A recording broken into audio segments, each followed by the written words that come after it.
At what age did you decide you wanted to be a musician and why? Right, I think at the age of 14 would be the proper age, because I was interested in music.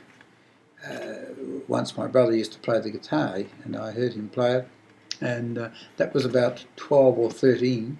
But at 14, it's one of those instances in life when you hear a certain song, a certain tune, someone playing it, and you think that's just magical. And it's like all the fog lifts and you decide you want to do that.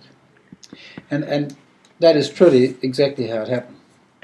So I heard a guy called Mark Kahi playing, and a New Zealander on a radio program called 1YA, and he played a song called In the Still of the Night, believe it or not. I still remember the song. He has since passed on.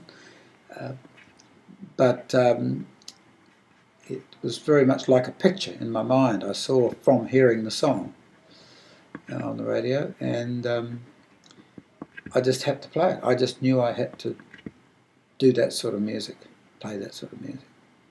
And I think it's not unusual in all kinds of fields that you get an inspiration of something and it just happens to ring a note or draw affect you. And that's what happened. And it happens in sports, people and everything else.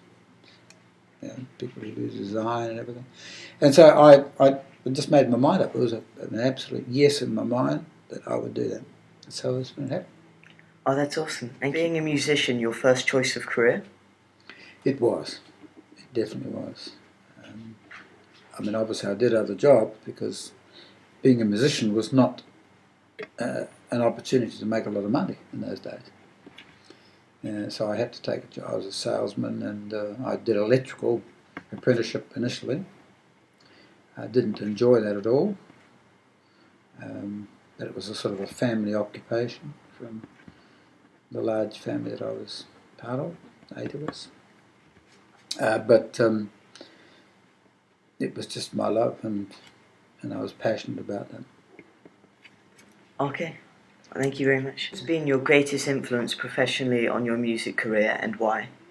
Right, I would have to say a guitarist called Chet Atkins. And the reasons why is because he had the ability to play all forms of the guitar. And by that I mean classical, popular, pop as we call it, country, and jazz.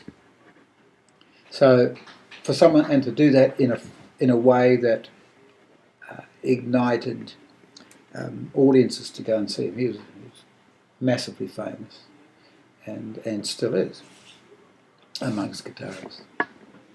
Oh, that's awesome. How important have your friends and family been in terms of realising your dreams? No, that's absolutely important. In other words, without those elements, and I come from a very close and big family, and they supported me. My father always used to say, "Son, you can do anything you put your mind to." And I always remembered that would never. It was like someone instilling a total 100% faith in whatever I chose to do, I could do it. Very important in today's world. Yeah? What 3 attributes do you think you require in order to succeed in today's competitive world of music? Right. First is obviously the passion. So you've got to have a passion to do whatever you're doing. So passion is the first one. Second is dedication to learn. In other words, you've got to set aside time. You can't just dream. You've got to put a set time for learning. So a process of learning, which is you must install in your own psyche, if you like. You might choose other words, but it's very similar to what you probably do at school. I mean, you know, if you've got a particular project on, you're not going to get it. If you say, "Oh, I've got to have the project by Monday," it's now Thursday. Well, it's no use waiting until Monday morning to do it. Yeah, it ain't going to happen. Straight away behind. So you've got to plan. So you've got to give yourself a plan as to how you're going to learn and put things together. So that's one thing I learned. And actually I learned a lot of these sort of things from, believe it or not, because we're a pretty poor family. So I learned a lot of this sort of stuff from the How to Do books, which used to be a little yellow and black book, which were commonplace in Britain and here and everywhere. And they were about 2 shillings or 2 and 6 or something in those days. And they were fantastic because if you hadn't learnt those things, you hadn't been to university, you got a little book, and if you're reasonably intelligent, you just got to go through it and pick up all the stuff from the various professors, English universities and stuff, from Oxford and all that.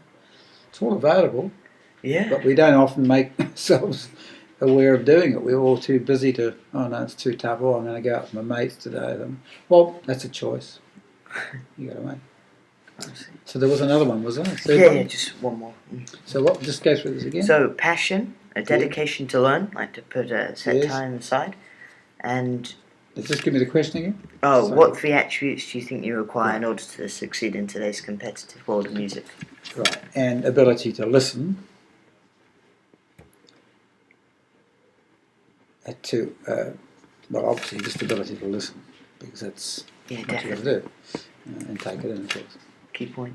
Those are the 3 best. Oh yes. One piece of advice would you give to a young person who's embarking upon a new career path? One piece of advice.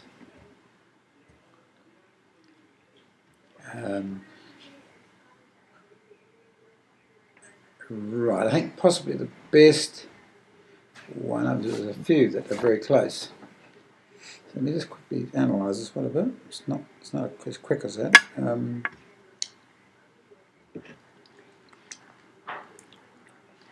I guess there's one line which is very important. One is never give up.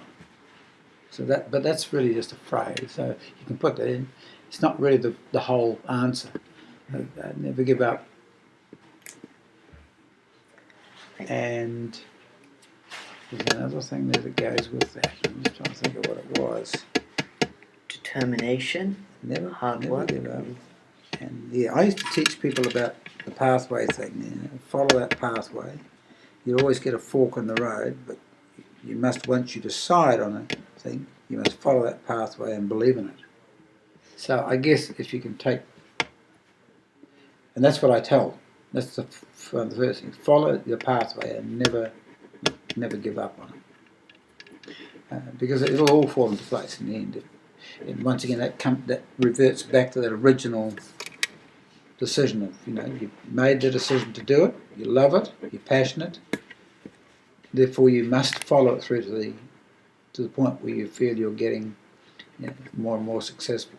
Never give up, you never stop. And that reverts back to that first statement I gave, never give up. Definitely. So it doesn't matter if you're at a point where you've learnt a song and you got it right, there are other ways of making it even better. So you go and see Pavarotti, or used to do, or artists like that, and they are better than another version.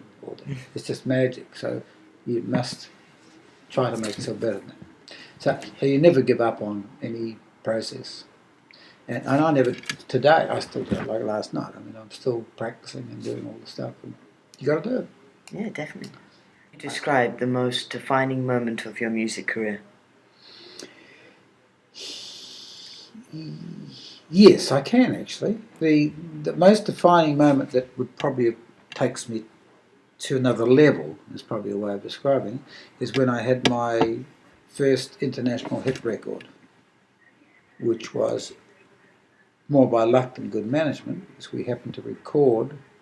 But anyway, first international hit record, which was in Japan, and went to number 2 on the charts. And that opened doors. I did all the big television shows in Japan, and that's in the middle 1960s. But that also gave me my own first ever live stage show of my own, produced by the Japanese people at the Hilton Hotel, and in front of an international audience. And I did television shows like TBS, Young Japan, all these big shows. And suddenly, you believe in yourself. You've reached a different level from performing in New Zealand.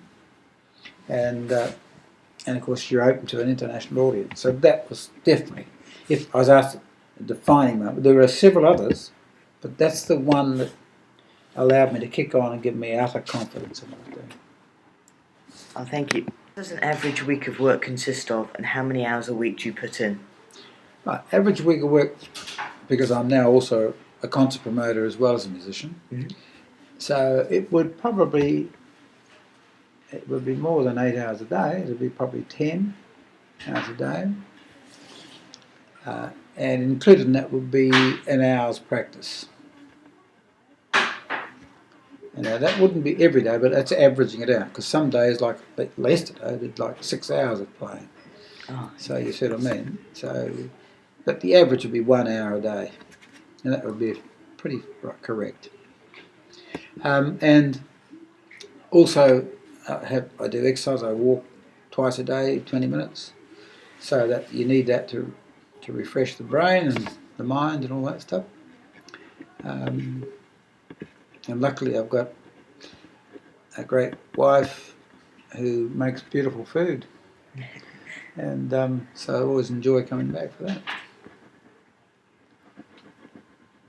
Yeah, definitely. Thank you. What did you have to sacrifice in order for your music career to survive? Good point. I guess I had to sacrifice a lot of fun things, I guess, if you like things that people would call going out to parties and all that stuff. Although they did become a byproduct of getting well known, because you were always invited to all that thing. But I would always turn down going to a party if it involved getting in the way of the performance and the learning of, like, television shows and recordings. So those are the sacrifices, but you have to make them. If you're not feeling well and you've got a performance coming up, it's not very smart. So you create a balance in your life. You have to create a balance. It's no different to anyone in any strong creative area, like being an artist or being a musician or being a IT guy. It's no use trying to do something really difficult if you're feeling like you've got a monstrous headache from booze or whatever else. There's no point. So that's what I said that for. Oh, thank you. How important was your team in ensuring the success of your music career? Was your Team? Yeah, like maybe a concert promoter or something like that, like people for you, or like sound technicians or something like that. Yeah, that is ultra important, and I always choose the best in their crafts, and always try to find out a lot about them. And I have a really good team. A guy called sound guys, Peter Van Gent, and who know my sound, and I can trust their judgment. So we have you're dead right. We have a team of people we use as regularly as possible. In other words, we can't always get them because they're on other tours sometimes. But tour manager, drivers, and all that. Yeah. That answers the question at all? Yeah, it does. Yeah, thank you. What is the greatest challenge you have faced, and how did you overcome this?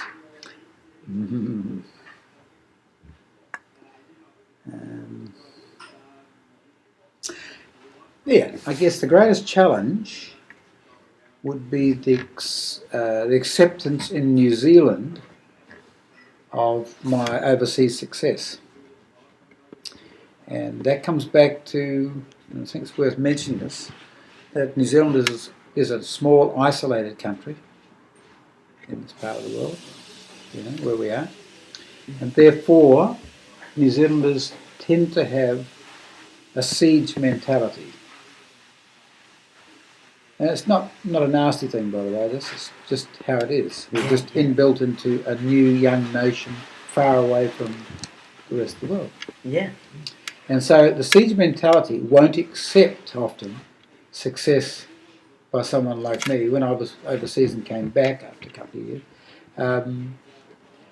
even though there was plenty of media about me, but the inbuilt resistance from organisations like New Zealand Television in those days, which was not TVNZ, it had another name, New Zealand Broadcasting Commission, NZBC it was, they would resist. It was like, who do you think you are, coming back and just because you're famous and well known over there doesn't mean to say we're going to give you any work.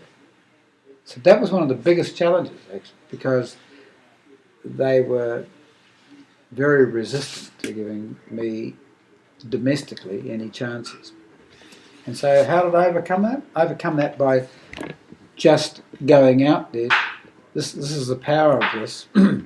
Going out to the ordinary people who did accept me, meet them, and I worked 7 days a week, often, travelling around for 7 years doing that, and building up an audience. There is an old saying that if you touch, this is from America, big agent, if you touch and get your photo taken, put your arm around people and get your photo taken with them at a concert or at a venue or at a meeting, they're yours for life.